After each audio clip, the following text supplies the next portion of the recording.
Good morning, friends. I'm just waiting for the dentist right now, so just a couple of minutes of dropping in beforehand. I also, they rescheduled my one of my appointments, my last of my dental appointments, to to lovely day 12 of my walk.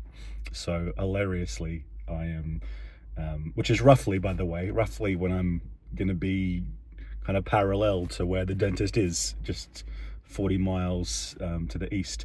And so on day 12, I'm going to hop on a bus and go sideways and go to the dentist. And then that afternoon, or maybe the next morning, hop back on a bus and go back to where I was to continue the walk. So this this journey being penetrated by the modern health system, and yeah, but very grateful still for the dentist and the opportunity to do that. Today I wanted to speak about something that is just gently stirring inside me.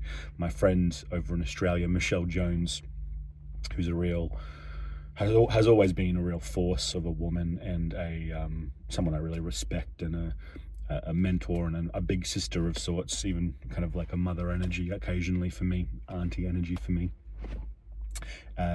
She's invited me to share the emergent wisdoms, the emergent listening that comes to me as part of this process. And just, as a projector, it really supports me to have the invitations from the others sometimes. And so she's invited me to share my listening as I move along this journey.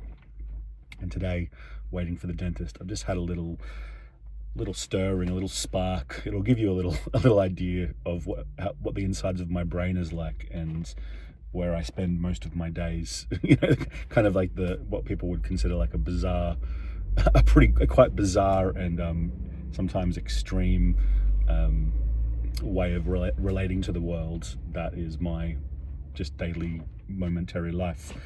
And so today, what's stirring in me has been all about elderhood and eldership, and this friction point for those who are in their later years, and even those coming into their later years. So people on the other side of their middle years, or at the end of their middle years, and we're talking like 60 and onwards, or coming up to 60 and onwards, and particularly in kind of turning the dial up around 70 and becoming increasingly more significant from that point forward.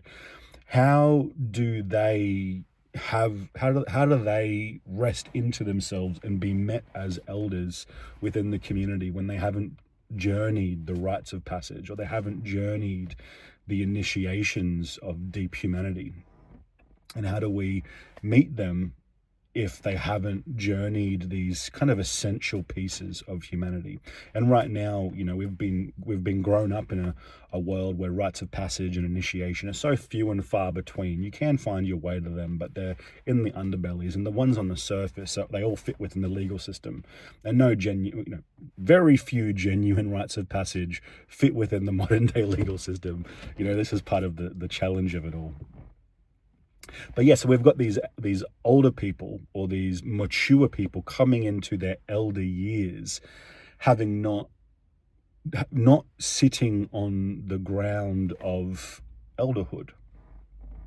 And I really want to respect everyone in this moment as well. I don't want to just be like, you guys haven't done the initiations, because they have journeyed the initiations of a human life.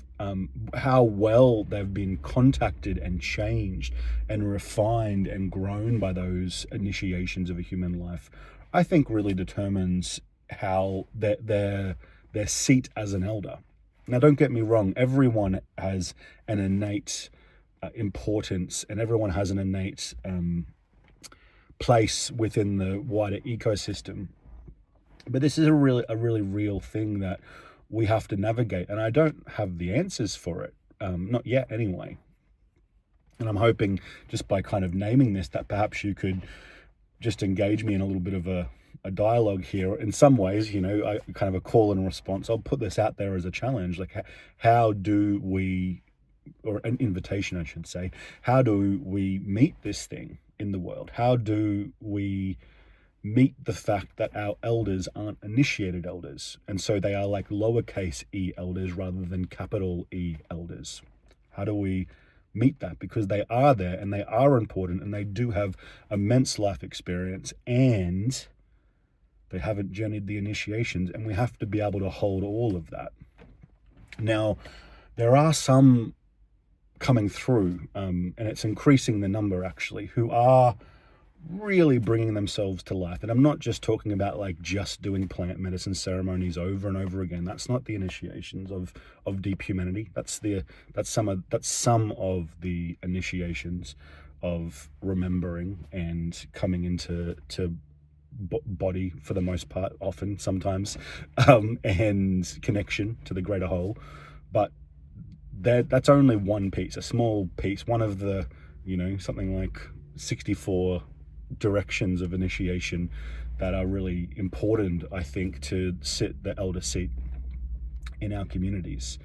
And yeah, how do we meet this thing with those who are journeying through some of the initiations? It's almost like the last generation or the generations before didn't do it at all. There are some coming through right now who are doing little bits, or even quite a lot of the bits.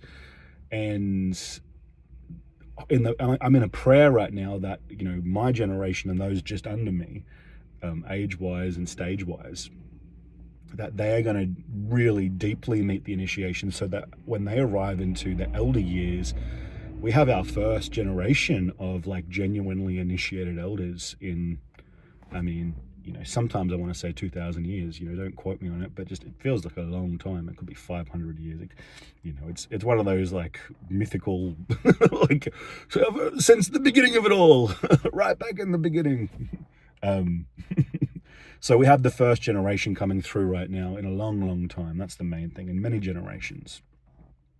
And there's almost this transitionary time where it's the level of initiation and the level of willingness and the level of being contacted by the initiations of deep humanity and the rites of deep humanity and like true earth living, true elderhood leadership, all the pieces that are required for that, they're being gradually experienced and deepened, and they're just gradually coming in right now. So how do we journey with all of this, and how do we meet this moment right now where those that are in elderhood, those that are like genuinely what I'd call initiated elders, are very few and far between, though they are out there and they've been some of my great inspirations. But then for the most part, we have like subtly initiated elders who for the most part have really struggled or have refused to be contacted by life and changed by the very initiations of life that have found them. How do we hold this with respect, with care, with honoring of each of the unique beings, but also without turning away from this thing and looking it in the eye and being like, all right, how do we respect everyone while also honoring those that have journeyed deeply? How do we do that in an integrated way? That's my question. That's my question. Also, how do we hold it as the years unfold? How do we hold this unfolding? And one thing I do know with that is we have to stay present to it. We can't just turn away from it and ignore it. That doesn't create a evolutionary consciousness. That doesn't create a ripple effect through time. So we do have to stay turned towards it, and I wanted to bring it forward today. So I'd love to know your thoughts and what stirs in you when I bring these quite kind of rare and complex questions and ideas forward. Yeah, what are your whispers? I'm keen to hear. I'm working it all out myself as well. Big love.